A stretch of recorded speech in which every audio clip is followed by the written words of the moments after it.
Grace to you and peace from God the Creator, Christ the Redeemer, and the Holy Spirit who sustains us all. Amen. Today we're continuing our season of creation liturgy, and we are reflecting on weather, especially on storms today. Throughout the Bible there are lots of storm stories. Do you have a favorite storm story in the Bible? We've already heard a few of them today. Jesus asleep in the boat when the storm suddenly comes up and the disciples being terrified of what it could mean for their little boat and maybe even their own lives. We also heard this dramatic story of Paul's stormy sea voyage, where he and all of the people on that ship did survive, but the ship itself, well, it sinks. I'll give it away if you keep reading on in the story. There's lots of other storm stories in the Bible that we didn't get to today. Maybe one of my favorites is in the Old Testament when Elijah goes up Mount Horeb and he huddles in a cave while there's this windstorm and then an earthquake and then a fire. And then after all of those, there's the sound of sheer silence. And that's when Elijah knows that God is near. Maybe you like the Jonah story. Remember that one? Where the prophet Jonah is running away from God, not wanting to do what God wants him to do. And so he gets on his boat and out in the sea, and up comes a storm. As that story goes on, the crew members think, well, we have to appease the storm, the gods of the sea, or whatever it might be. So let's throw Jonah into the water. Maybe that'll make the storm stop. And it actually does, because God's like, all right, I got Jonah back. Sends a big fish to eat up Jonah. Brings him back, spits him up on shore. You really do have to go to work, Jonah. Isn't that a great story? There's all sorts of stories. Maybe the most famous, Noah's Ark. 40 days and 40 nights of rain. We've never had to deal with that, no matter how bad it's been here the last couple weeks. 40 days and 40 nights of rain. That Noah and his family are the only ones to survive that storm. Lots of storm stories in the Bible. And I think for most of us, when we read these storm stories, we look at them through the lens of faith. When we hear these stories, when we contemplate their meaning, we think about the dark times in our own lives. We think about how maybe we are about to drown, how we're in peril on the sea. In these stories, the wind and the waves take on some kind of a spiritual element for us. We talk about as if the devil himself is sending a storm, trying to blow us off course, trying to swamp our little boat of life.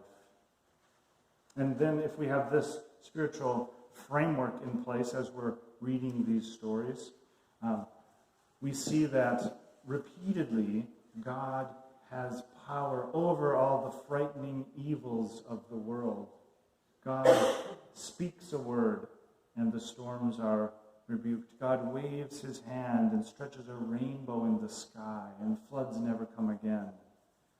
We identify with these little characters that their faith is challenged and they're in fear. But then we say, thanks be to God that we are not left alone. God has saved me in this time of my trial. This is an important interpretation.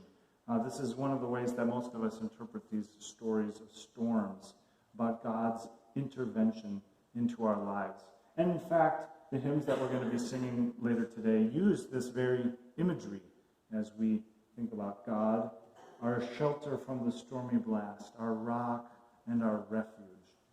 I've not been a pastor very long, but I don't think I could count the number of times that I've used this sort of imagery in a pastoral conversation with somebody, the storms of life. Along with that image of faith being a journey, I think the storms of life and God calming the storms is maybe one of the most comforting images that we find in our faith. But I do wonder, especially in this season of creation, as we are talking about what God can do and what God has done, If we only spiritualize these stories that we find in the Bible, if we only make them about personal struggles or individual concerns, are we actually missing out on something? Have we missed out on the plain reading in the text and the power that is found there? A torrential rainstorm, hail, wind, lightning, straight line winds, natural phenomena are more powerful than just our own faith experiences. They're the kind of things that affect not just one person, not just one neighborhood, but whole communities, entire regions. Think back to July of 2016. Do you remember that storm here? Excuse me. You remember that storm here in the Northland? All of the straight line winds that toppled all of those trees here in Duluth and all over our region. Many homes and businesses were without power, not just for a day, not just for a couple days, for a whole week. My boys were at Camp Vermilion that week, along with a lot of other campers. They finally remember this week because when the power went out at camp, they had to eat all the ice cream they could before it went bad, right? And melted. So they remember that story. Storms bring with them widespread destruction.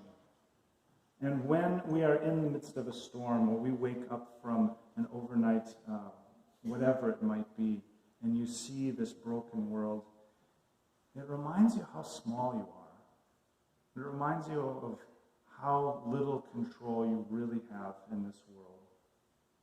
I mean, think about this. Even the most gentle rain shower that we might get, just a pleasing afternoon rain, there's more water in that than everybody's sprinklers turned on at the same time, just in a gentle rain.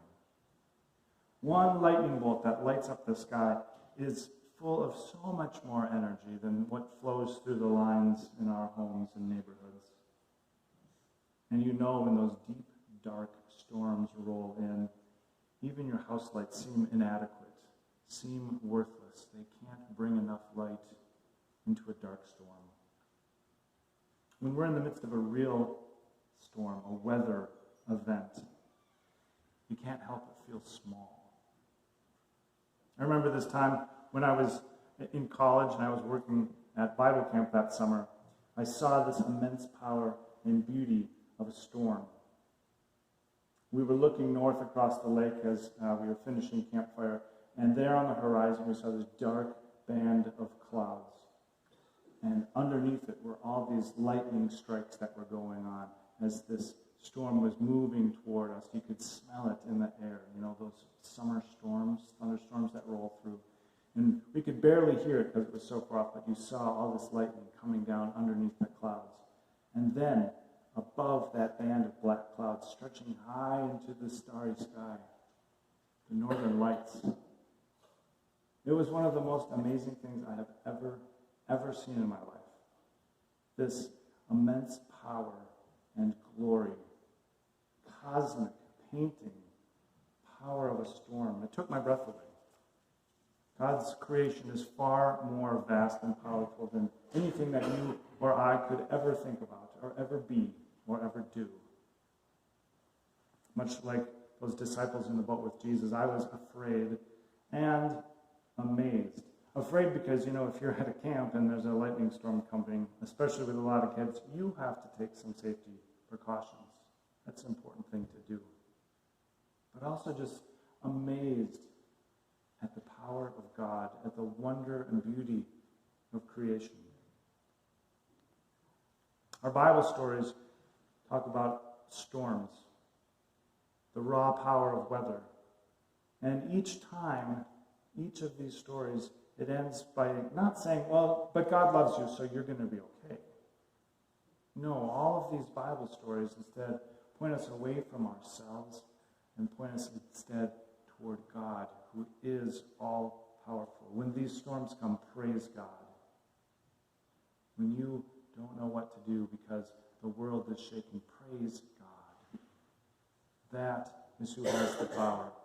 The psalmist says God makes the mountains quake, right? God has the power to strip the oak trees bare God has the power to protect Paul and his companions. God is the one who makes the covenant with Noah. Even when the disciples ask this rhetorical question, who is this, that even the wind and waters obey him, we know the answer. Who is this? It's God. God is the powerful one. The storms of life, whether they be figurative or whether they be weather, storms turn us to God. In our smallness, in our fear, a storm helps us to acknowledge that God is the one who is all-powerful. God is the one who sends the wind and the rains, who protects, who breaks and destroys, and brings something new. Friends, in this season of creation, we are praising God for all the gifts that he gives us, including the gift of weather and even the storms that surround us. And we thank God that we are blessed with